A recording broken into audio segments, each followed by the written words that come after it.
오늘 우리 함께 나눌 말씀의 제목은 노아 언약입니다. 계속해서 구약의 인물들을 차근차근 살피고 있죠. 노아는 세 번째 인물입니다. 첫 번째 우리 아담에 대해서 살펴봤었고요. 그리고 또 아벨이라고 하는 인물에 대해서도 살펴봤고, 노아라고 하는 인물을 이제 세 번째로 살펴보고 있는데, 우리가 이걸 하는 이유는 그냥 재미난 옛날 얘기를 듣기 위해서 하는 게 아니라 왜 한다라 그랬어요? 성경을 읽으면서 그 안에 어떻게 예수가 드러나는지를 보기 위해, 성경은 정말 예수를 드러내기 위해서 기록된 하나님의 계시의 말씀이구나 라는 것을 우리 눈으로 확인하기 위해서 지금 이 인물들을 쭉 살피는 것이라고 말씀드렸습니다. 그래서 예수님이 드러나는 몇 가지 방식들이 있다라고 얘기를 했어요. 제가 뭐 다 예를 드릴 수는 없겠지만 거기에 나와 있는 인물 자체가 예수님과 비슷한 점들이 있어서 이게 예수님이 이러시겠구나 라는 것을 드러내는 그런 부분이 있다라고 말씀드렸고, 혹은 그 나와 있는 인물이 예수님과 비슷하게 가다가 나중에 뭔가 부족한 점들이 있어서 이 부분이 정말 돼야 될 텐데 이게 안 되고 이렇게 끝나면 되나? 라고 해서 그것을 완성시킬 예수님을 기대하게 만드는 그런 방식으로 예수님을 드러내는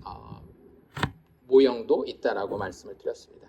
그건 말고도 여기에 나와 있는 모습이 참 악하고 부족하고 모자란 죄인의 모습을 드러냄으로 인하여서 예수님 같은 구원자, 은혜 베풀 자를 필요로 할 수밖에 없는 존재구나 라는 것을 드러냄으로 인해서 예수님을 이렇게 오롯이 나타내는 그런 본문들도 있다라고 하는 것을 우리가 이제 이야기를 해왔고, 앞으로도 계속 이 비슷한 패턴들이 우리에게 보여질 거예요. 그래서 지금까지 보던 것과는 다르게 대부분 우리가 구약을 보면 어떻게 온다라고 말씀드렸는가 하면 여기 착한 일을 한 사람이 있네, 그럼 나도 이렇게 착한 일 해야지. 여기 이렇게 나쁜 일 하는 사람이 있네, 나쁜 놈, 난 이러진 말아야지. 이렇게만 바라보고 싶다라고 이야기를 했는데 그건 세상 사람들이 도덕책을 바라보는 관점이고요. 우리가 성경 말씀을 읽을 때에는 어떻게 예수가 드러나는가를 성령의 도우심을 구하는 가운데에 그 말씀이 원래 원하고자 하는 바를 따라가야 한다라고 말씀드렸습니다. 그래서 지난주 우리 노아의 앞부분 이야기를 했는데요. 노아가 예수님을 드러내는 방식 중에 하나는 무엇이었는가 하면 노아 자체가 예수님과 닮은 부분이 참 많이 있다라 그랬어요. 그래서 노아의 이름의 뜻 자체가 뭐였어요? 안식, 평안이라고 했었죠. 인생 참 살기 힘들고 세상이 참 악하지만 그 가운데에 한 아들이 태어나서 그 아들을 통하여서 하나님이 공급하실 안식과 평안을 기대하게 되는 그 그림, 그 모습이 딱 예수님이 이 땅에 오셔서 수고하고 짐진 우리들에게 다 나에게 오라, 너희 짐을 나에게 맡기면 내가 다 책임지리라 라고 하는 그 안식의 아들 되는 모습이 노아에게서 잠깐이나마 드러나고 있다라고 말씀드렸습니다. 그리고 노아는 그 당대의 의인이었고 완전한 자라고 말씀드렸죠. 그리고 그게 예수님의 모습을 통해서 그대로 드러날 것이며 그 의롭고 완전한 자가 하나님의 말씀이 어떻게 해요? 여호와께서 말씀하신 대로 다 준행하였더라. 예수님은 어떻게 하죠?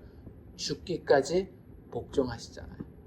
그 순종을 통하여서 자기만 구원되는 것이 아니라 누구를 구원해요? 자기에게 속한 모든 이들을 구원하는 그 모습이 노아에게서 볼 수 있는 구원자 예수님의 모습이다라고 말씀을 드렸습니다. 그리고 그 노아 시대에 일어났었던 가장 큰 일이 뭐였는가 하면 홍수였죠. 그런데 그 홍수에서 살 수 있는 유일한 길이 하나 있었는데 그게 뭐였는가 하면 방주를 짓고 그 방주 안에 들어가면 살 수 있다라고 하나님 말씀하셔서 노아가 그 일을 이루는 이야기를 쭉 간단하게 살펴봤습니다. 세상이 너무 악했기 때문에 하나님이 심판하실 수밖에 없었고 비가 며칠 동안 내려요? 40일 동안 내리고, 그래서 비 시작한 날로부터 배에서 나오는 그 날까지 총 얼마나 걸렸는가 하면 1년하고도 10일이 더 걸렸다라고 말씀을 드렸습니다. 그래서 모든 육체가 다 그 생명을 잃고 오직 누구만? 노아와 그의 식구들 총 8명, 그리고 그가 방주에 실었었던 짐승들만 살아남게 되는 것을 보게 됩니다. 이거 우리가 마지막에 간단하게 봤는데요. 그리고 나서 방주에서 나온 노아와 노아의 가족은 제일 먼저 한 일이 뭐였는가 하면 제단을 쌓고 하나님 앞에 제사를 드리는 이야기까지 우리가 봤었는데, 그 모든 홍수의 과정을 통해서 우리가 본 것은 노아 자체도 예수를 드러내지만 뭐가 또 예수를 드러냈는가 하면 방주, 노아가 지어서 노아의 분신과도 같았던 그 방주가 예수님을 드러내는 모습을 볼 수 있었습니다. 그 방주가 보여주는 그 예수님의 모습은 어떤 모습인가 하면 덮어서 구원하시는 하나님의 구원에 대한 그런 이야기를 말씀드렸죠. 그래서 우리가 막 잘나서 우리가 더 발전하고 우리 스스로를 개발해서 구원받는 게 아니라고 말씀드렸어요. 우리는 어떻게 구원받는 거예요? 부족하고 흠 있고 상처가 있고 그래도 하나님이 덮어주심으로. 그래서 그 방주를 짓는 나무 이름도 뭐였어요? 고페르 나무. 그 히브리어 단어 중에 카파르가 덮다, 그리고 또 속량하다, 속죄하다 이런 뜻으로 쓰이는 단어라 그랬잖아요. 그래서 그 단어에서 나온 나무 이름, 사실 우리가 어떤 나무인지 알지 모르지만 그냥 덮어주는 나무, 덮은 나무라고 하는 그런 이름의 뜻밖에 알지 못하는 고페르 나무로 만들고요. 그 나무로 방주를 다 만든 다음에 뭘로 발랐어요? 역청, 그것도 뭐라 그랬어요? 코페르라고 하는 덮는 물질이라고 하는, 하나님의 심판의 비가 막 내릴 때에 그 심판을 덮어서 막아주는 역청이 배의 그 방수제가 되었다라는 말씀을 드렸습니다. 그래서 그 카파르라는 말이 나중에 욤키푸르라고 하는 덮어주는 날, 원래 무슨 날이에요? 대속죄일. 그리고 법궤 뚜껑에서 하나님을 만날 때에 하나님의 심판, 하나님의 거룩하심 가운데에 그 망하지 아니하도록 그 뚜껑을 뭐라고 불러요? 하나님이 은혜로 덮어주시는 곳, 속죄하는 곳, 속죄소, 이걸 카퍼레트라고 부른다라고 얘기를 했죠. 그래서 카파르, 덮어준다라는 동사가 정말로 이 그 노아 방주에, 그리고 그 이후에 나오는 이스라엘의 역사에 계속해서 나오면서 하나님이 너희를 어떻게 구할지 봐라. 내가 너희를 덮어주고, 유월절 때도 어린 양의 피가 덮인 집은 하나님이 심판하지 않고 지나가시는 것처럼 오늘날에도 똑같습니다. 하나님의 거룩하고 준엄한 심판은 지금도 존재하고 있고 마지막 날 종말 때에 완벽하게 그 어떤 죄도 티끌만큼도 남겨놓지 않고 다 심판하실 거예요. 그런데 그때 살아 구원받는 자들은 어떤 자들이에요? 예수 그리스도의 피로 덮어짐을 입어서 옷 입은 사람, 그리스도로 옷 입은 사람. 1절 말씀 기억나십니까? 그리스도로 덧입은, 옷 입고 그에 의해서 새 사람을 입은 사람들이 하나님 앞에 구원받을 자이다 라고 우리가 이야기를 했습니다. 그리고 나서 이제 홍수 이후의 이야기를 오늘 조금 더 하려고 해요. 아까 말씀드린 것처럼 홍수 이후에 배에서 나온 노아와 노아의 식구들이 했었던 첫 번째 행위는 뭐였는가 하면 제사를 드리는 거였어요. 여기 우리가 읽은 데에서 조금 앞에 보면은 8장 20절에 뭐라고 나와 있는가 하면 노아가 여호와께 제단을 쌓고, 그리고 이제 짐승들을 이제 방주에 같이 실었었잖아요. 그렇죠? 정결한 것들은 7쌍씩, 부정한 것들은 2쌍씩 해서 다 실었는데 그 중에 모든 정결한 짐승과 모든 정결한 새 중에서 제물을 취하여서 번제로 제단에 드렸다라고 이야기를 하고 있습니다. 홍수라고 하는 것이 사실은 그 그림을 이렇게 살펴보면 그냥 비가 많이 왔다가 아니라 분명하게 하나님의 심판을 보여주고 있는 겁니다. 죄에는 하나님의 심판이 따라온다. 그런데 이 홍수 심판은요, 마지막 심판은 아니에요. 나중에 더 큰 심판이 있을 겁니다. 그 이야기에 대해서는 우리가 조금 이따가 다루는 것으로 하고, 그래서 그 심판이 어떤 모습으로 이루어지는가 하면, 심판이라고 하는 것은 하나님이 우리에게 베풀어 주신 은혜를 하나님이 거두어 가시는 거예요. 공평한 겁니까? 불공평한 겁니까? 지극히 공평한 거예요. 심판은 내가 불편하다라고 해서 절대 잘못된 게 아닙니다. 죄는 마땅히 처벌받아야 되는데 하나님이 거기서 우리에게 해코지하는 게 아니에요. 하나님은 우리에게 은혜로, 우리가 자격 없고 하나님한테 요구할 권리가 없을 때에 은혜로 모든 것을 허락하셨어요. 그 이야기가 어디에 나와요? 창세기 1장에 나오죠. 하나님이 모든 것을 창조하셔서 누구에게 주셨습니까? 아담에게 주셨잖아요. 아담이 뭘 해서 받았어요? 아니잖아요. 그 모든 하늘의 해와 달과 별과 뭐 바다와 땅, 짐승과 식물 이런 것들은 아담이 심지어는 생기기도 전에 준비되었잖아요. 하나님이 아담에게 무엇을 베푸신 거예요? 은혜를 베푸신 거예요. 그런데 아담과 하와 그리고 그들의 후손이 하나님을 배반하고 하나님을 섬기지 아니하고 하나님의 성품을 닮아가지 아니할 때에 하나님이 그들을 어떻게 심판하시는가 하면 내가 너희에게 주었던 것 이제 거두어 가겠다라고 하는 거예요. 인생도 똑같습니다. 왜 인생이 아무리 착하게 산 사람도 죄인이구나라는 걸 알 수 있는가 하면 어떻게 알 수 있는가 하면 하나님이 우리에게 무엇을 주셨어요? 생명을 주셨어요. 호흡을 주셨어요. 그런데 호흡을 가지고 태어난 사람 중에 죽지 않는 사람 본 적 있으세요? 없죠. 앞으로 예측해서도 죽지 않을 사람이 있을 거라고 한번 생각해 볼 수 있겠어요? 도저히 그런 생각 못 하시겠죠. 뭐예요? 하나님이 주신 걸 거두어 가시는 심판의 대상이라고 하는 것을 우리는 우리의 눈으로 역사 가운데에 똑똑히 봐왔고 알고 있는 겁니다. 우리의 영혼이 그래서 죽음을 두려워하는 거예요. 죽음은 뭐기 때문에? 하나님의 은혜가 거두어지는 심판의 현장이라는 것을 알기 때문에. 그래서 노아의 홍수도 보면은요, 하나님이 창조 때의 은혜로 베푸셨던 것을 다 거두어가요.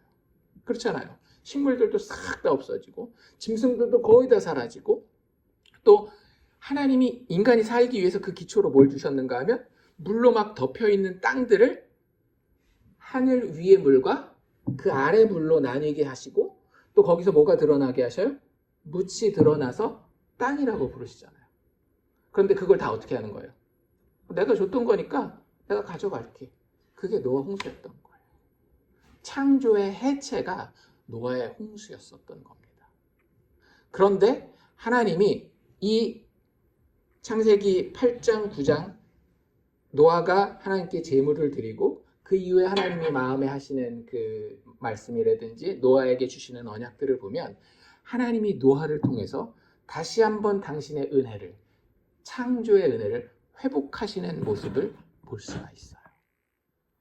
그런데 재밌는 건 뭐냐면요, 노아가 이렇게 제사를 드렸다라 그랬잖아요. 제단 위에 제물을 바쳐서 그 다음에 이제 어떤 이야기가 나오는가 하면 여호와께서 그 향기를 받으셨다는 이야기가 나와요. 우리도 예배 드릴 때 그런 얘기 많이 하잖아요. 우리의 기도의 향기를 받아주시고 찬양의 향기를 받아주시고 이런 얘기를 하는 것처럼 하나님 앞에 제단을 쌓고 정결한 짐승들로 번제를 이렇게 드렸을 때에 이렇게 향기가 올라가는 것을 하나님이 받으셨다라고 이야기를 합니다. 그럼 그 다음에 우리는 일반적으로 어떤 생각을 하게 되는가 하면 하나님이 노아를 기뻐하셔서 노아가 하나님 앞에 순종했고 노아가 하나님 앞에 이렇게 자기의 정성을 다해서 제물을 드렸기 때문에 하나님이 그것 때문에 노아의 제사 때문에 하나님이 거두셨던 은혜를 다시 베푸시는 것으로 하나님의 마음을 생각할 수 있어요. 그런데 참 재미있는 건 뭐냐면요, 하나님 이렇게 자기의 마음을 드러내십니다. 여호와께서 그 향기를 받으시고 그 중심에 이르시되 노아가 이뻐서 내가 이제 다시 은혜를 베풀 거야 라고 하지 아니하시고 뭐라고 얘기를 하는가 하면 내가 다시는 사람으로 말미암아 땅을 저주하지 아니하리니, 뭐 이거는 이해가 되시죠? 이제 다시 한번 창조의 그 기능을 하나님의 은혜를 회복시키시겠다라는 건데 그 이유가 뭐냐면 노아가 이렇게 잘했기 때문이 아니라는 거예요. 이는 사람의 마음이 계획하는 바가 어려서부터 악함이라. 아니 하나님이 은혜를 베푸는데 은혜 베푸는 조건이 니들이 잘했기 때문에 내가 은혜 베푼다 해요? 아니면 니들 못돼 빠졌는데 내가 은혜 베푼다라는 거예요? 니들 못됐는데도 불구하고, 아니 니들이 오히려 못돼서 그대로 두면 맨날 매맞고 뭐 심판받고 저주받아야 하기 때문에 그걸 오히려 내가 불쌍히 여겨서라는 거예요. 니들에게서는 선한 것이 나올 수가 없기 때문에 오히려 내가 그걸 불쌍히 여겨서 내가 전에 행한 것 같이 모든 생물을 다시 멸하지 아니하리라. 여러분, 우리가 인생을 살아가면서 건강하고 또 좋은 사람들 만나고 만난 것 먹고 여름이 오면 아우 너무 덥다, 좀 시원해졌으면 좋겠다, 그럼 하나님 어떻게 하세요? 찬바람을 보내주시잖아요. 겨울이 오면 또 어때요? 아유 하나님 이거 좀 너무 춥습니다. 그럼 어때요? 또 봄바람을 보내주시고 또 여름이 오고. 이런 것들이 다 뭐냐면요, 하나님이 우리에게 주시는 은혜라고 하는 거예요. 그런데 그 은혜가 우리가 잘했기 때문에 온 것이 아니라 그 은혜의 근거는 뭐라고요? 하나님이 우리의 부족함과 연약함을 아셨기 때문에 그 은혜가 우리에게 온다라고 하는 거예요. 우리가 인생에서 누리는 일반 은총적인 어떤 은혜가 있잖아요. 하나님이 믿는 사람과 믿지 않는 사람들에게 공히 주시는 은혜를 일반 은총이라고 이야기를 하거든요. 그게 어째서 우리에게 오는가 하면, 야 그래도 니네가 하나님 안 믿어도 나름대로 그 사회를 정의롭게 만들려고 하니까 내가 그걸 어여삐 봐서 너희들에게 해와 달과 밤과 낮과 계절을 주고 심음과 거둠을 허락하겠다라고 이야기하시는 게 아니라, 오히려 이는 사람의 마음이 계획하는 바가 어려서부터 악함이라.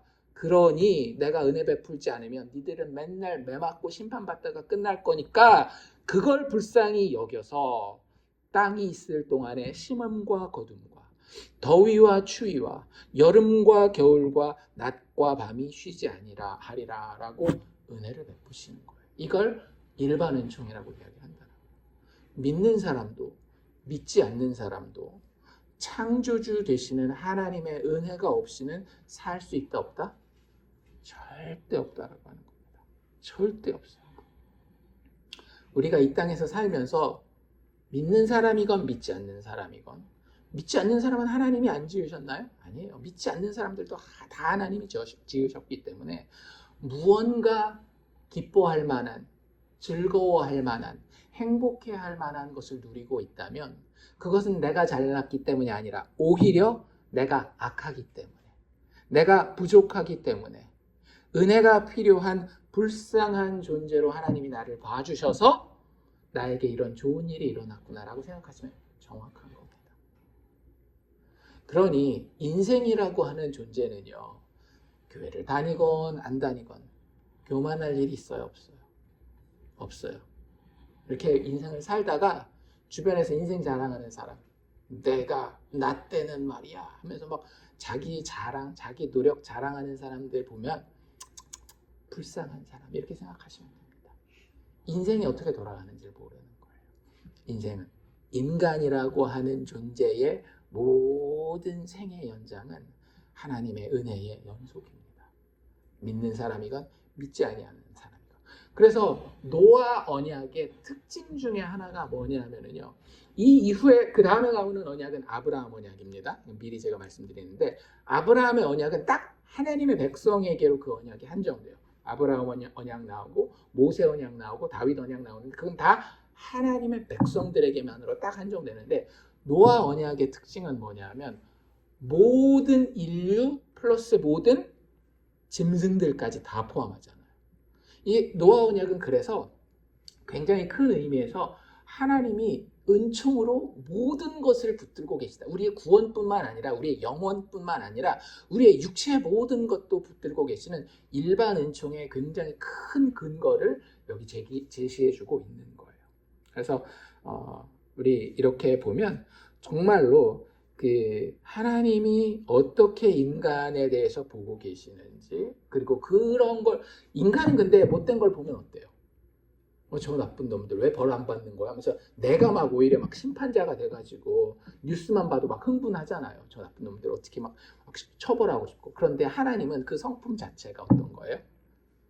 그런 놈을 보면 볼수록 오히려 더 불쌍히 여기시고, 물론 그들의 죄를 받아들여 주는 건 아니지만 그들이 은혜 아니면 살 수 없다라고 하는 사실을 분명히 그 마음 가운데 알아서 자신의 심판을 오히려 미루시거나 절제하는 모습을 볼 수 있다라고 하는 겁니다. 그래서 다시 한번 우리 인생을 돌아보면서 내 인생에 좋은 것들이 있다라고 한다면 인간된 나의 자격 때문이 아니라 하나님의 일방적인 은혜 때문에 내가 이런 것마저도 누리고 있구나, 이렇게 생각하시면 될 것 같아요. 그래서 하나님이 그렇게 이야기하십니다.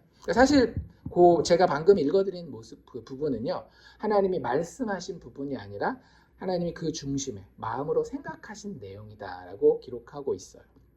그리고 나서 이제 9장으로 넘어오면 이제 우리가 8절부터 읽었는데 8절 앞부분에는 하나님이 복을 내리시는 장면이 나옵니다. 그래서 9장 1절에 보면 하나님이 노아와 그 아들들에게 복을 주시며 이르시되, 하나님이 내리시는 복이 어떤 것들일까요?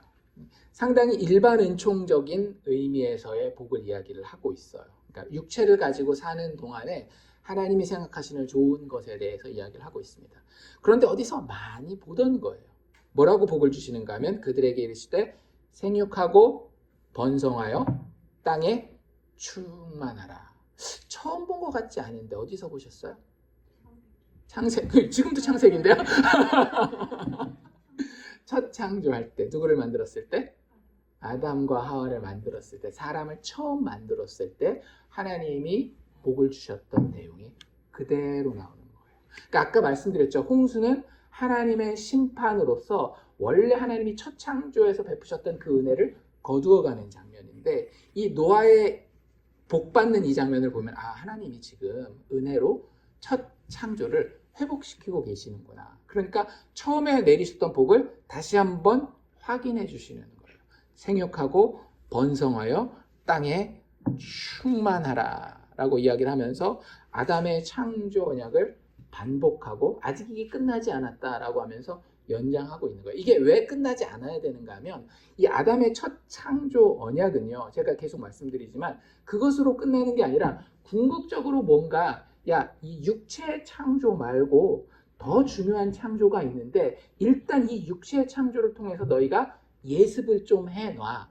그래야 나중에 진짜 창조, 우린 이걸 나중에 뭐라고 부르는가 하면 새 창조라고 부릅니다. 예수 그리스도를 통해서 영혼들이 하나님을 향하여 영원히 죽지 않는 존재가 되는, 우리 구원이라고 이야기를 하는데, 그 새 창조를 보여줘야 되는 거기 때문에 이거 망했으니까 끝내 이러지 않으시는 거예요. 하나님이 첫 창조가 아직 내가 드러낼 게 남았기 때문에 조금 더 가자라고 하면서 노아를 통해서 다시 한번 아담에게서 보여주셨던 그 창조 언약 때, 아담 언약 때의 그 은혜와 축복을 다시 한번 노아에게서 회복시키고 연장시키고 있는 그런 모습을 볼 수 있습니다. 그래서 생육하고 번성하고 땅에 이거 다 세상 사람들도 좋아하는 거 아닌가요? 자식 놓고 잘 성공하고 번성하고 이런 것들. 그리고 여기 노아 언약의 조금 특징은 뭐냐면 앞에 나왔던 거 하나가 빠졌어요. 아담의 창조 언약은 아담이 타락하기 전에 받은 겁니다. 그렇죠? 근데 거긴 뭐가 나와 있는가 하면 정복하라라는 이야기, 땅을 정복하라라는 이야기가 있는데, 노아 언약에서는 타락 이후잖아요. 여기는 그게 빠져요. 땅을 정복하라는 이야기가 빠집니다. 오히려 어떤 이야기가 나오는가 하면, 그때는 정복하여도 정복한 인간과 그 정복을 당한 자연들 혹은 짐승들이 그것을 어려워하거나 힘들어하거나 그러지 않았어요. 아담이 짐승들에게 이름을 다 주잖아요. 그리고 짐승들도 알아서 다 잘 순종을 한단 말이에요. 그러니까 그 정복이라는 것이 우리가 생각하는 막 가서 못되게 굴고 막 다 뺏고 그런 정복이 아니라 정말로 좋은 지도자로서 잘 다스리는 것을 이야기를 하는 건데, 그게 죄가 들어오기 전이란 말이에요.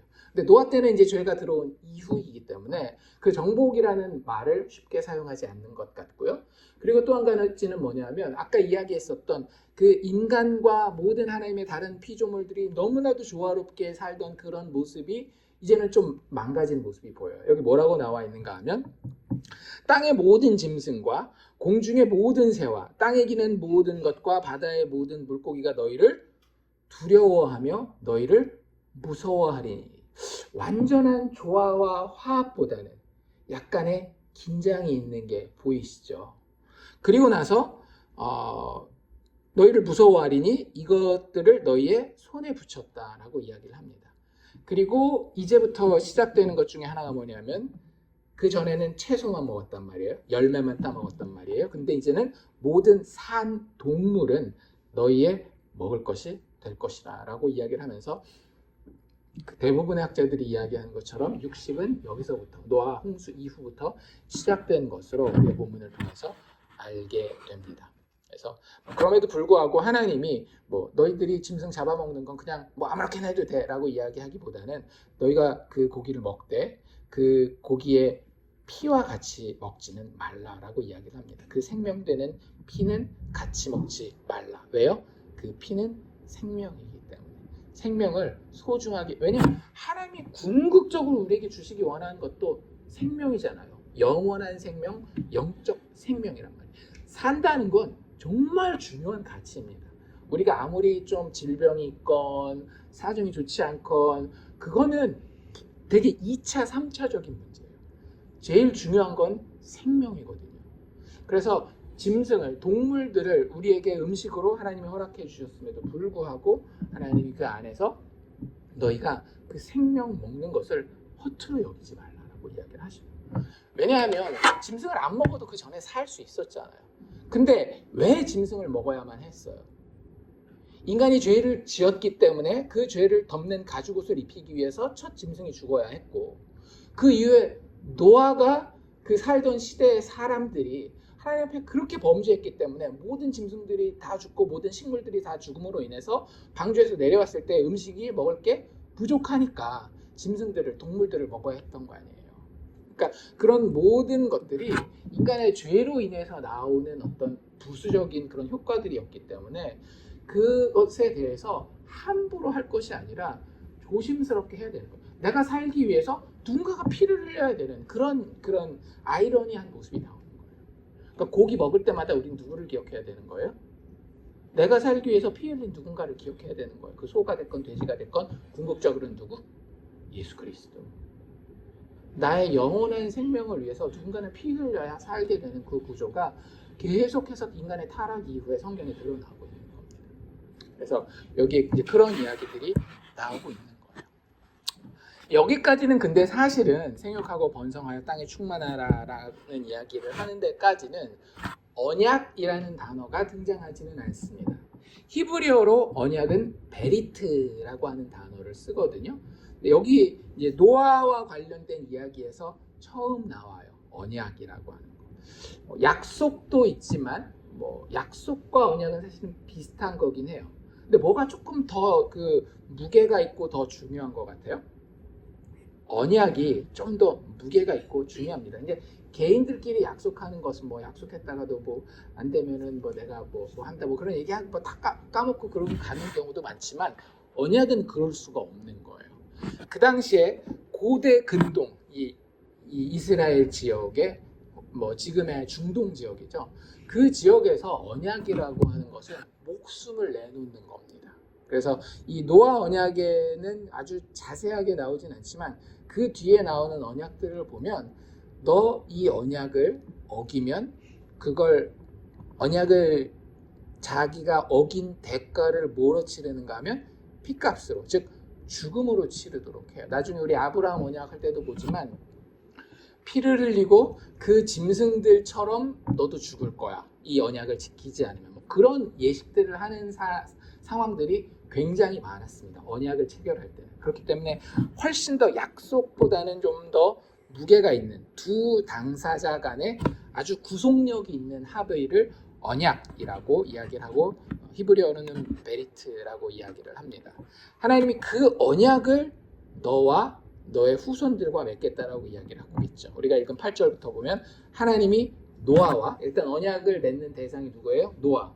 노아만이 끝나는 게 아니라 그와 함께한 아들들, 누군지 아시겠죠? 셈과 함과 야벳이라고 하는 그 아들들. 그 아들들만 속하는 게 아니라 사실은 그 자손들 이야기, 그 자손들 이야기는 할 텐데 그 아내들까지 다 포함되는 거예요. 왜냐하면 남편과 아내는 한 몸이기 때문에. 그래서 그 노아와 함께한 그 아들들에게 말씀하여 이르시되 뭐라고 이야기하는가 하면 내가 내 언약을 너희와, 그러니까 노아와 노아의 아들들과 너희 후손과, 누구도 포함하는 거예요? 그 이후로 올 모든 인류를 이야기를 하는 거예요. 근데 모든 인류뿐만 아니라 누구까지 포함하는가 하면 10절에 넘어가면 너희와 함께한 모든 생물에게까지도 이 언약이 이렇게 펼쳐지는 겁니다. 그러니까 제가 아까 말씀드린 노아 언약의 특징이 이런 거라고. 나중에 아브라함 언약, 모세 언약, 다윗 언약 이런 것들은 굉장히 그 범위가 좁아져서 하나님의 백성으로 딱 이 범위가 좁혀지는데 노아 언약은요 오히려 이 범위가 훨씬 넓어져요. 노아뿐만 아니라 노아의 식구들뿐만 아니라 노아의 후손까지 포함되고 모든 생명 있는 땅 위에 있는 생물들까지 싹 다 포함하는 것이 노아 언약이라고 하는 거예요. 그래서 그런 언약을 맺겠다라고 이야기를 하십니다. 그게 이 언약의 대상이고요. 그럼 뭐 어떤 약속을 하나님이 이 인간들과 혹은 모든 짐승들과 지금 하고 계시는 거예요? 약속의 내용이 뭐였죠? 우리 방금 읽었었는데 다시는 물로 세상을 멸하지 않겠다. 이게 노아 언약의 핵심입니다. 여기서 세상이라고 하는 것은 특별히 그 세상에 있는 육체를 가진 땅의 모든 생물을 의미하는 거죠. 인간뿐만 아니라 여기 짐승들도 다 포함이 됩니다.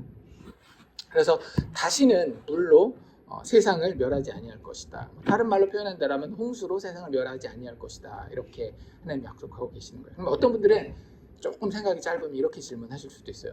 에이, 하나님 약속을 안 지키나 봐. 요즘에도 홍수가 있던데. 하나님 약속을 안 지키시는 건가요?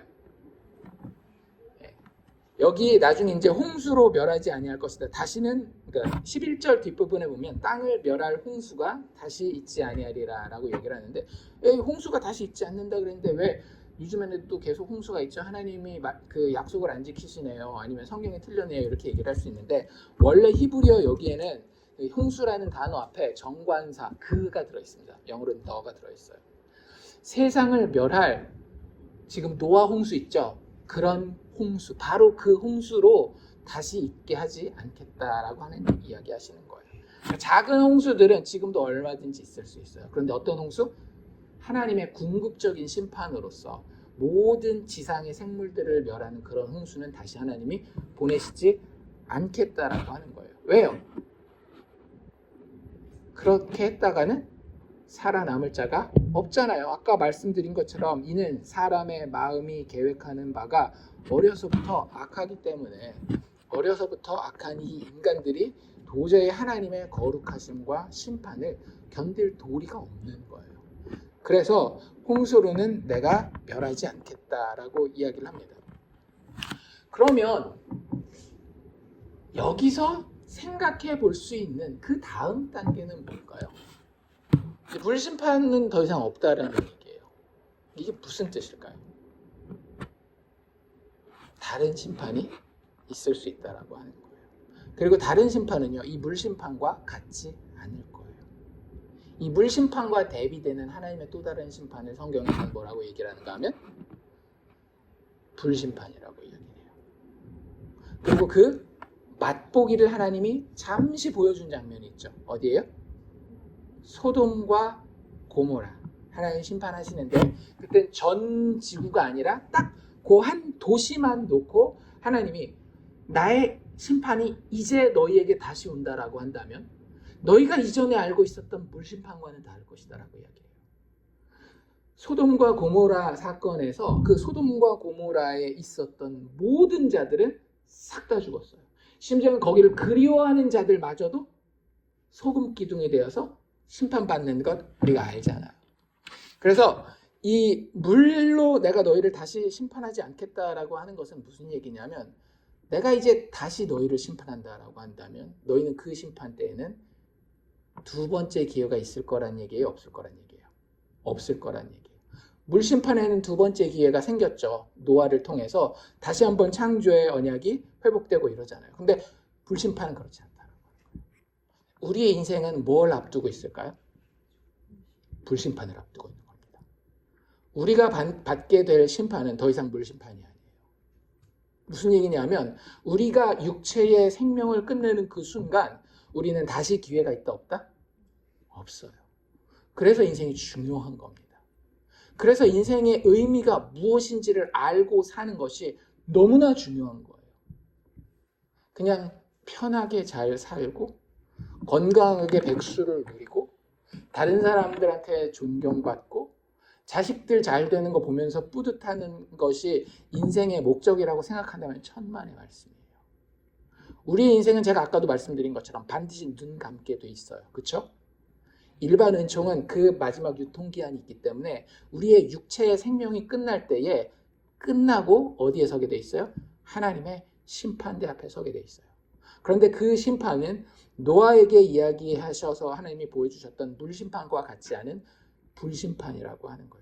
제 얘기가 아니에요. 제가 막 꾸며내서 이제 불심판 나왔으니까 불심판으로 우리 교회 성도들 협박해야 되겠다. 제가 만들어내는 이야기가 아니라 베드로 후서 3장에 보면 정확하게 베드로가 이야기를 하는데요. 6절과 7절에 이렇게 합니다.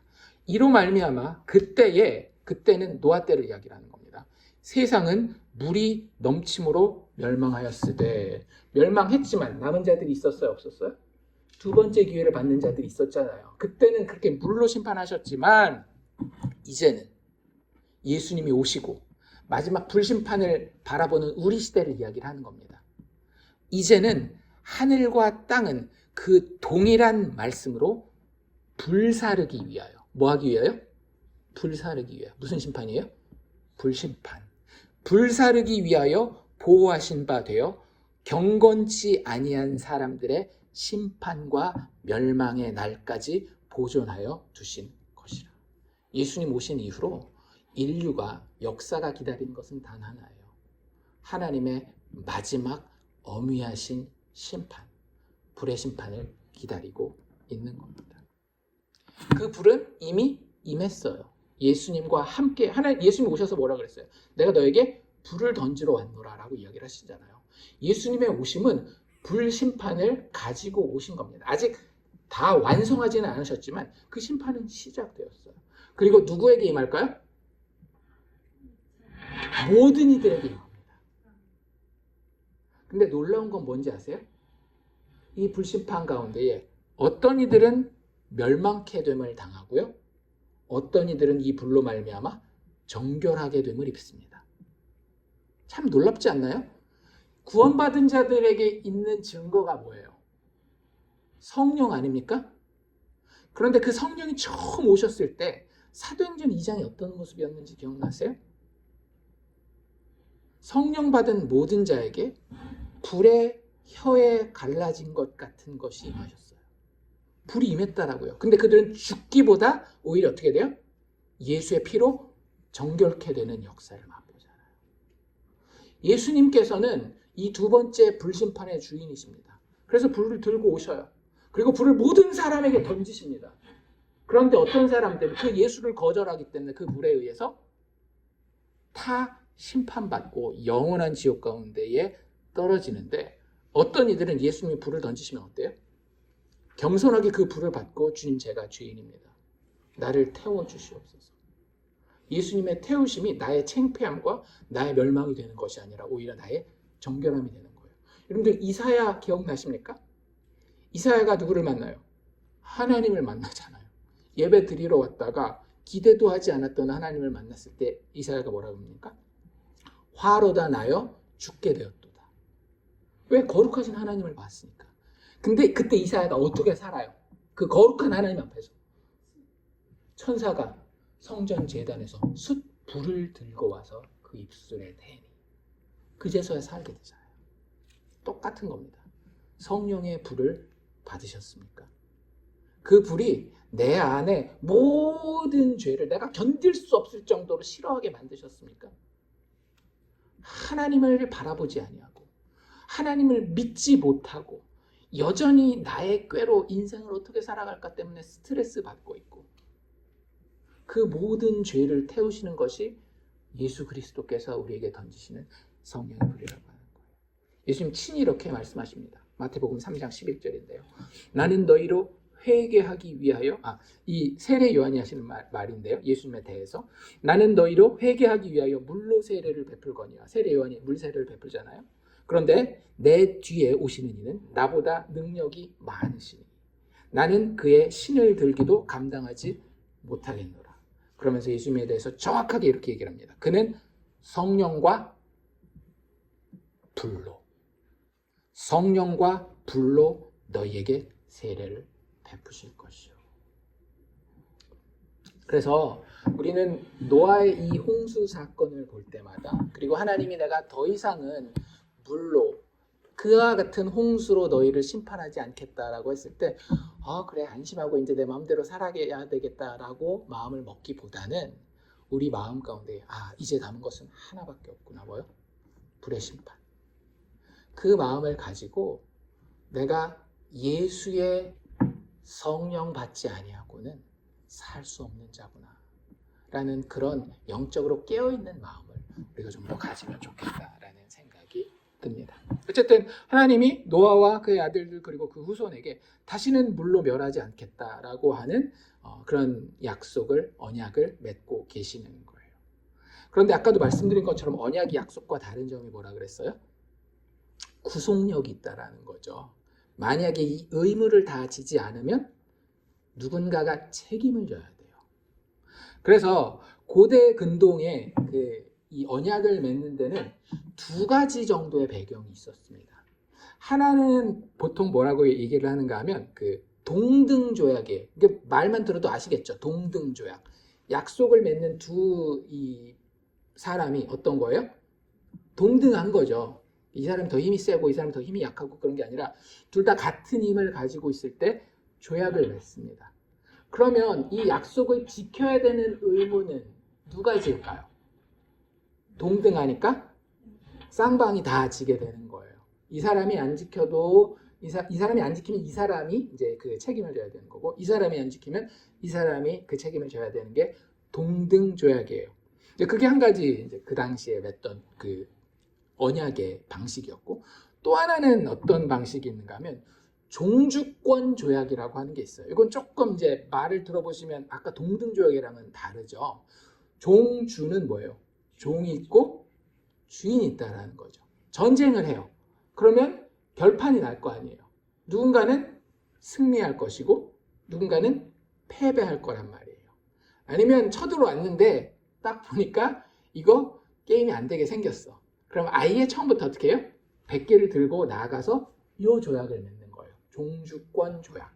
그럼 종주권 조약은 주인이 있고 종이 있다라고 말씀드렸어요. 그리고 언약을, 약속을 맺습니다.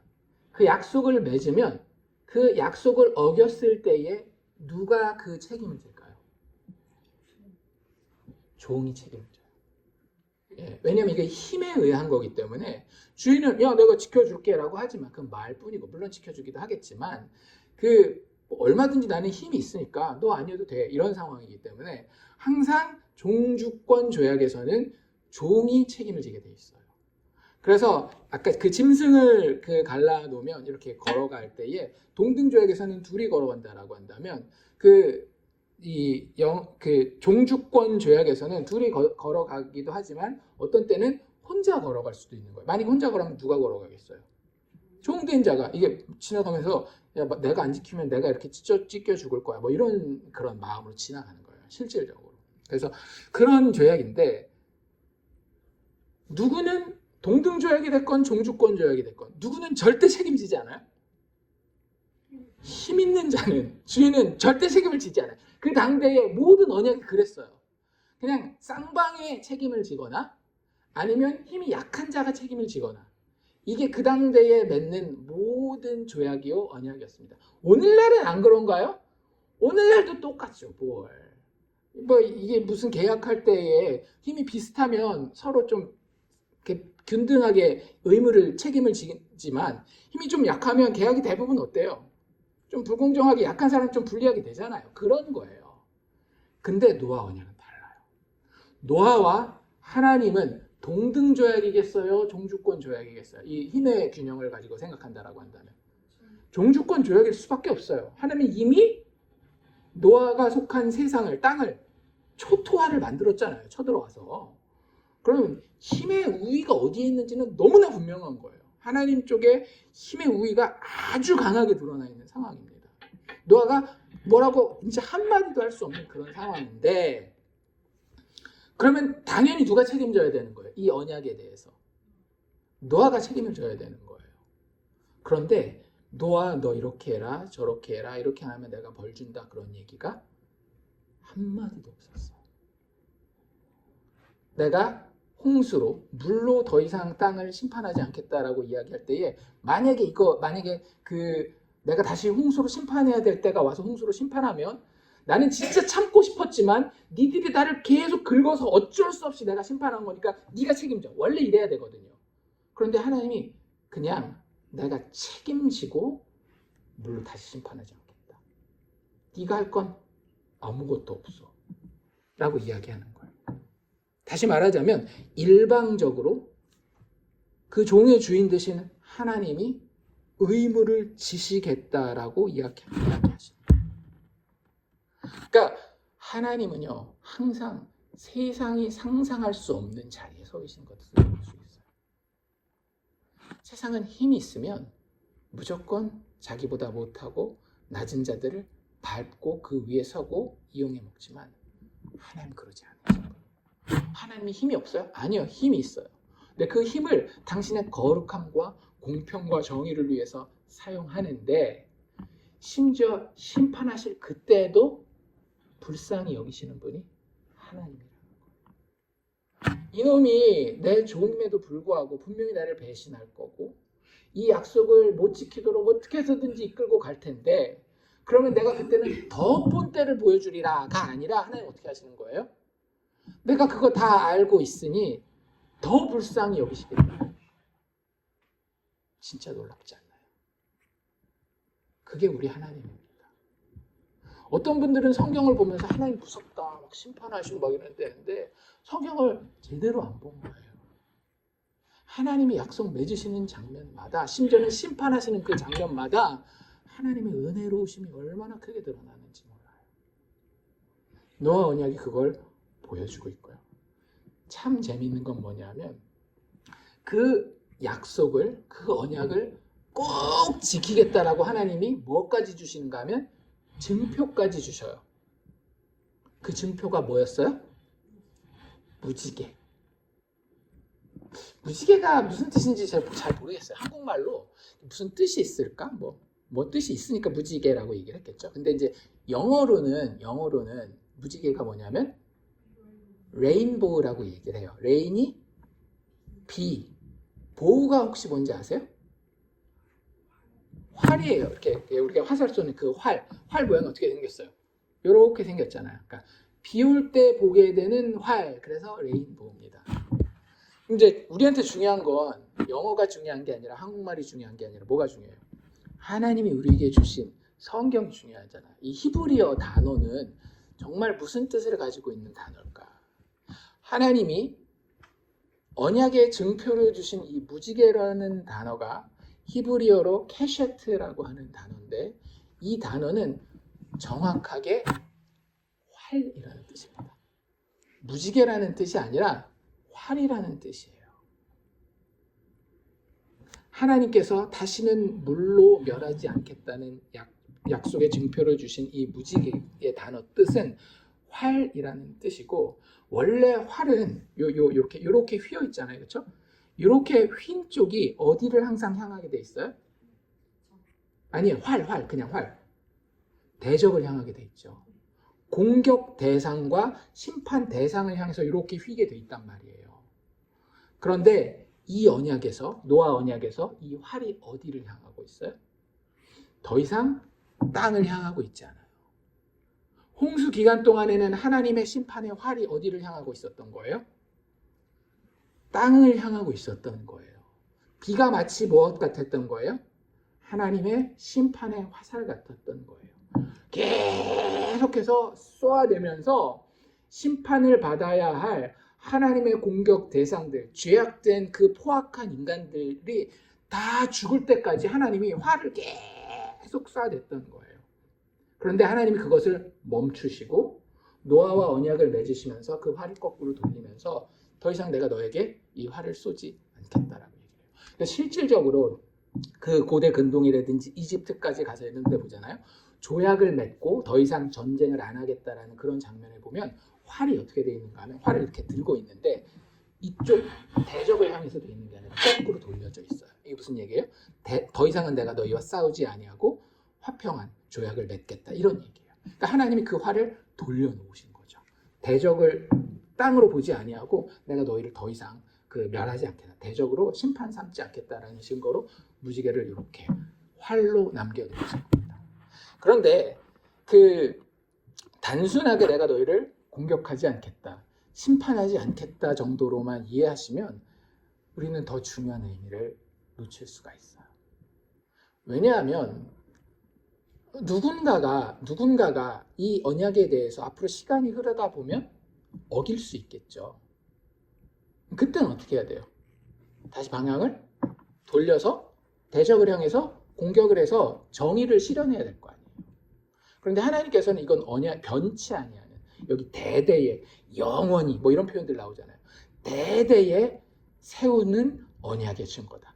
이 화살은 더 이상 돌이켜요? 안 돌이켜요? 방향을? 돌이키지 않아요. 인간이 죄를 지어도 이 화살의 방향이 바뀔 일은 있다 없다? 없어요. 근데 인간이 그 이후로 죄를 지어요, 안 지어요? 지어요. 누군가는 그 언약을 어긴 대가를, 책임을 져야 됩니다. 근데 화살의 방향은 바뀌어요, 안 바뀌어요? 안 바뀌어요. 대가를 치르게 하기 위해서 화살을 쏘면 어떻게 되는 거예요? 활이 어디로 날아가요, 이제는? 하늘로 날아가는 거예요. 누구를 향해서? 하나님을 향해서. 심판을 멈추신 정도가 아니라 하나님 이렇게 말씀하시는 거예요. 앞으로 너희가 다시 죄를 지어서 내가 누군가를 공격하고 심판해야 된다라고 하는 상황이 온다라고 한다면 내가 누군가로 하여금은 대가를 치르게 하겠다. 근데 그 대가는 누가 치르겠다? 내가 치르겠다라는 거예요. 그 무지개가 활을 안 쏘고 그냥 있는 게 아닙니다. 활을 쏠 거예요. 그런데 누구를 향해서? 하나님 본인을 향해서. 심판을 멈추신 정도가 아니라 무지개를 증표로 주셨다라고 하는 것은 그 심판을 하나님 본인이 받으시겠다라고 하는 겁니다. 여기에 누가 드러나는 거예요? 예수 그리스도가 드러나는 거예요. 하나님이 우리가 죄 지을 때마다 그 활의 방향을 돌려서 우리를 쏘시면요, 우리는 살 수 있는 능력이 없어요. 그런데 하나님 그 활의 방향을 여전히 자신을 향하여 멈춰놓고요, 죄인이 그 죄로 인해서 멸망해야 될 때마다 그 죄인의 심판의 화살을 대신 십자가의 예수로 하여금 맞게 하시는 겁니다. 그래서 성경에 그런 구절이 많이 나오는 거예요. 이사야서 53장 기억나십니까? 그는 실로 우리의 질고를 지고, 그는 누구예요? 예수님이죠. 예수님이 자기 질고를 졌대요? 우리의 질고를 졌대요? 우리의 질고를 지셨다라고요. 그는 실로 우리의 질고를 지고 우리의 슬픔을 당하셨거늘. 죄는 누가 졌는데? 우리가 졌는데. 그래서 우리가 질고를 지고 슬픔을 당하였고 하나님의 심판의 화살을 맞아야 되는데, 하나님이 거꾸로 뒤집어 놓은 그 활의 언약 때문에, 무지개의 언약 때문에 우리가 죄를 지을 때마다 그 화살이 하나님이신 예수를 향해 쏘아져서 그가 우리의 질고를 지고 우리의 슬픔을 당하신다라는 거예요. 근데도 우리는 무지해서, 영적으로 무지해서 뭐라고 생각해요? 우리는 생각하기에는 그가 징벌을 받아 하나님 앞에 맞으며 고난을 당한다, 지가 잘못했으니까 그렇지라고 예수를 비난한다라는 거예요. 그렇지 않다라고요. 그가 찔림은 우리의 허물 때문이요, 그가 상함은 우리의 죄악 때문이라, 그가 징계를 받음으로, 하나님의 심판을 맞음으로 결국 우리에겐 어떤 일이 벌어져요? 우리는 평화를 누리고, 그가 채찍에 맞음으로 우리는 나음을 입었도다. 우리는 다 양 같아서 그릇 행하여 각기 제 길로 갔거늘. 우리 죄인이잖아요. 한 주간 또 하나님 믿고 하나님 믿지 못하고 내 쾌락과 내 두려움에 빠져서 살아오지 않으셨습니까? 여전히 하나님이 심판할 만한 모든 죄악과 연약함과 사악함을 다 가지고 있는 존재인데, 그때에도 우리는 다 양 같아서 그릇 행하고 각기 제 길로 가는 그때에도 여호와께서는 우리 모두의 죄악을 누구에게? 그에게, 예수에게 담당시키십니다. 그게 무지개 언약의 핵심이라고 하는 겁니다. 앞으로 오게 될 이 언약에 대한 망가뜨림, 즉 죄에 대한 책임을 누가 지시겠다라고 하는 거예요? 하나님이신 예수께서 친히 지시겠다라고. 아까 우리 기도할 때 읽었었던 그 로마서 9절 기억나십니까? 로마서 5장 8절과 9절인데요. 우리가 아직 죄인 되었을 때에 누가? 그리스도께서 누구를 위하여? 우리를 위하여 죽으심으로. 환에 맞아 죽으신 거예요. 그런데 자기의 죄 때문이 아니라 누구 죄 때문에? 그리스도께서 우리를 위하여 죽으심으로 하나님께서 우리에 대한 자신의 사랑을, 당신의 은혜로우심을 확증하셨느니라. 그러면 이제 우리가 우리 피 말고 누구의 피? 그의 피로 말미암아 의롭다 하심을 받았으니 더욱 그로 말미암아 진노하심에서, 하나님의 그 진노의 화살에서 구원을 받을 것이다. 어떻게 성경에 이보다 더 분명할 수 있겠습니까? 무지개를 볼 때마다 우리가 기억해야 되는 내용은 이거예요. 내가 부족하고 연약하다 할지라도 하나님이 화를 하늘을 향해 그으셨어요. 우리가 그 언약에 붙들려 있기만 하면 이제 어떻게 되는 거예요? 나를 대신한 예수 그리스도의 피가 나를 덮어 살리시는 거예요. 그로 말미암아 진노하심에서 구원을 받는 겁니다. 쉽진 않다라는 거 알아요. 인간의 역사가 하나님이 이렇게까지 얘기했는데도 에이 설마 하나님 진짜 그러실까? 왜? 내 주변에서 보는 놈들은 약속할 때마다 계약할 때마다 어떻게 해서든지 날 막 베껴 먹으려고 하니까 하나님에 대해서도 믿어요? 못 믿어요? 못 믿어요. 우린 그걸 뭐라고 불러요? 죄라고 부르는 거예요. 우리가 맨날 누구 손가락질해요? 바벨탑 쌓은 그놈들 손가락질 하잖아요. 바벨탑을 왜 쌓을게요? 그냥 와 우리 멋지게 높게 지어서 우리의 이름을. 근데 바벨탑 만드는 그 장면을 잘 보십시오. 그냥 돌로 만들지 않고 구운 벽돌로 만들었다라고요. 그리고 그 구운 벽돌로, 왜 돌로 안 만들고 구운 벽돌로 만들어야 돼요? 그거 생각해 보셨어요? 그냥 돌로 이렇게 쌓으면 어떻게 되죠? 틈이 좀 많아요. 아무리 그걸 잘 깎아도 돌로 만들면 틈이 좀 많아요. 구워서 벽돌을 만들면 딱 틈이 없게 이렇게 쫙 할 수 있습니다. 바벨탑 만들 때 돌로 안 만들고 구운 벽돌로 만들고요. 그리고 난 다음에 추가로 뭐 하는지 아십니까? 원래 안 하는 거래요. 역청으로 바릅니다. 우리 역청 어디서 봤어요? 노아 방주에서 봤잖아요. 바벨탑은요, 사실은 왜 만든 거냐면 하나님이 우리가 멋대로 하면 또 홍수 심판할 걸 대비한 거예요. 안 그렇고는 왜 역청으로 만들어요? 그들은 하나님의 무지개 약속에 대해서 분명히 들었음에도 불구하고 이 약속을 믿지 않고 여전히 자기 구원의 길을 준비했던 겁니다. 불신이라고 하는 이것, 하나님의 약속에 대해서 믿지 않는 이것이 모든 죄인의 궁극적인 문제요, 가장 심각한 죄라고 하는 거예요. 여러분들, 세상에서 나쁜 일 해가지고 감옥에 가는 사람들 너무 손가락질하지 마십시오.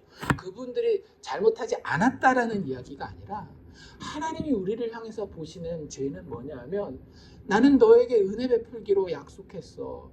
너 그거 믿을 수 있겠니? 그걸 믿지 못해서 우리가 어떻게 되는 거예요? 스트레스 받는 거예요. 그걸 믿지 못해서 어떻게 하는 거예요? 두려워하는 거예요. 그걸 믿지 못해서 안절부절하고 그러잖아요. 사람 찾아다니고. 그게 죄의 근원이라고요. 그런데 다시 말씀드리지만 무지개 언약은 너무나도 분명하게 내가 피 흘려서 모든 죄의 대가, 심판의 대가를 내가 다 치러서 너희를 안전하게 보호하시겠다라고 하는 것이 노아 언약, 무지개 언약이라고 하는 거예요. 꼭 기억하시기를 바랍니다. 여러분들 어떤 하나님을 믿으십니까? 여러분이 가지신 하나님과의 약속은 어떤 약속입니까? 내가 믿음 생활 열심히 잘하고 헌금도 잘하고 예배도 안 빠지고 하면 축복해 주시고, 예배 빠지고 뭐 하면은 벌 주시는 그런 언약을 맺고 계시지는 않습니까? 내 마음으로? 하나님 그런 약속하지 않으셨다. 하나님은 무지개 언약을 하시는 거예요. 그래서 이제 오늘 우리가 읽진 않았지만 우리가 읽은 바로 뒷부분에 참 재밌는 이야기가 나와요. 원래 노아 이야기는 노아의 언약 무지개 나오는 걸로 그냥 끝나면 참 아름답게 딱 끝날 수 있어요. 그 다음에 이제 족보 나오고 바벨탑 이야기 나와서 이제 노아는 아무렇지도 않게 막 예쁘게 딱 포장돼가지고 진열되고 그 다음에 이제 나쁜 바벨탑 쌓은 놈들 이렇게 넘어가면 되는데 성경에 그러지 않아요. 이 무지개 언약 뒤에 부록 같은 이야기가 하나 나오는데 노아 입장에서는 아주 곤란한 그런 이야기 하나 나옵니다. 노아가 나왔잖아요. 노아의 직업은 뭐였을까요? 농부였어요. 그래서 농사를 짓습니다. 여러 가지 작물을 했던 것 같아요. 오래 살았으니까 경험도 많았을 거고 벌써 5, 600년 이상 살았잖아요. 그러니까 그 중에 이제 자기가 했었던 그 작물 중에 뭐가 있었는가? 포도가 있었습니다. 그래서 그 포도를 따 먹기도 하지만 포도로 뭐도 만들어요? 포도주를 만든단 말이에요. 그런데 뭐 왜 그랬는지는 모르겠지만 뭐 20절 우리가 읽은 뒷부분인데요. 노아가 농사를 시작하여서 포도나무를 심었더니 하루는 그 포도주를 마시고 장막 안에서 벌거벗은지라. 이런 이야기가 나와요. 왜 이런 이야기를 성경은 갑자기 할까요? 그리고 노아가 지금까지 노아홍수 6장, 7장, 8장, 9장 넘어오는 동안 노아가 말한 말이 한마디라도 나오게 해요? 안 나오게요? 노아가 어떻게 했다, 뭐 하나님이 무슨 말씀을 하셨다 했지만 노아가 말하는 이야기는 지금까지 한마디도 안 나와요. 무지개 언약 끝날 때까지. 근데 노아가 이 이야기에서 드디어 말을 합니다. 노아의 입에서 나오는 첫 번째 말이 뭐였는지 아세요? 너희 자식아 저주를 받아라. 누구한테? 자기 아들한테. 이게 성경에 기록된 노아의 첫 마디예요. 진짜 너무 난감하지 않겠어요? 나중에 노아한테 천국에 가서 물어보면 창피해가지고 너가 좀 그러지 않을까 할 정도로 참 왜 여기 기록되어 있을까가 의문스러운 그런 사건이에요. 근데 잘 생각해 보면 노아가 농사를 짓고 포도나무를 심어서 포도주를 만들어 먹은 다음에 벌거벗었다라고 하는 이 표현이 사실은 심상치 않은 표현이에요. 왜냐하면 이 표현이 어디에서 나왔기 때문에? 아담과 하와 이야기에 나오지 않나요? 하나님이 남자와 여자를 창조했어요. 그런데 그 둘이 옷을 입었었어요? 안 입었었어요? 맨 처음에 안 입었죠. 그래서 정확하게 성경에 뭐라고 나오는 게 벌거벗었으나 이렇게 나와요. 그런데 둘이 부끄러워해요? 안 부끄러워해요? 안 부끄러워해요. 오히려 나중에 선악을 알게 하는 나무의 열매를 따먹고 난 이후에 벌거벗었음을 알고 그것을 가리기 위해 무화과나무로 옷을 지어 입는 그런 이야기가 나왔던 것을 우리가 기억합니다. 기억하시죠? 그렇죠? 그래서 여기서 노아의 벌거벗음은 뭘 이야기를 하는가 하면 굉장히 상징적인 의미를 가지고 있어요. 노아가 벌거벗었다라고 하는 것은 노아 의인이었어요.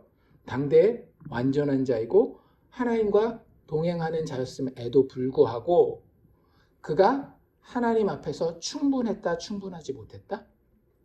충분하지 못했다라는 것을 보여주고자 하는 겁니다. 그러니까 자꾸 제가 계속 말씀드리지만 노아를 보고 노아의 도덕적인 부분들을 막 노아가 하나님의 계명을 잘 순종했다 이런 거 보고 배우려고 하지 마시라고요. 노아를 통해 드러나는 예수만 봐야 되는 거예요. 지금 이 마지막 부록으로 나온 이야기에서의 노아는 뭘 보여주기 위함인가 하면 무지개 언약이 필요할 수밖에 없는 죄인으로서의 노아를 보여주는 거예요. 노아는 벌거벗은 자이고요. 이게 상징적으로 어떤 의미를 가지는가 하면 세상살이에 취하여서 포도는 뭐의 그 결말이에요? 자신의 세상 그 열심히 노력한 직업의 노동의 결과잖아요. 그 세상살이에 본인이 어떻게 하는 거예요? 결국에는 취해버린 거예요. 하나님도 잊어버리고 정말로 이렇게 정결하게 질서 있는 모습도 잃어버리고 우리가 세상살이에 취하면 그렇게 됩니다.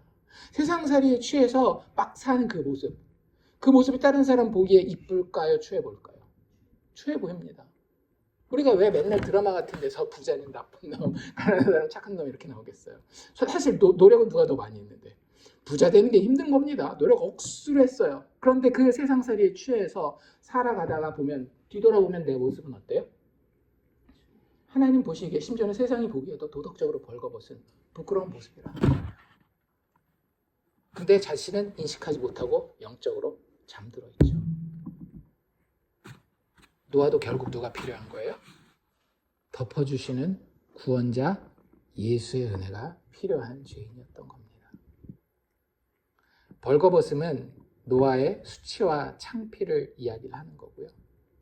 특별히 그것이 수치스럽고 창피한 이유는 이미 홍수를 거쳐서 우리가 보았던 그 거룩하신 하나님 앞에서 가려지지 않은 하나님의 그 시선을 정면으로 받는 그 부끄러움을 이야기하는 겁니다. 제가 만약에 우리 성도분들이 뭔가 이번 주 한 주간 동안 살면서 뭔가 이렇게 약간 찔릴 만한 게 하나 있다라고 합시다. 없으시겠지만 있다라고 한번 생각해 봅시다.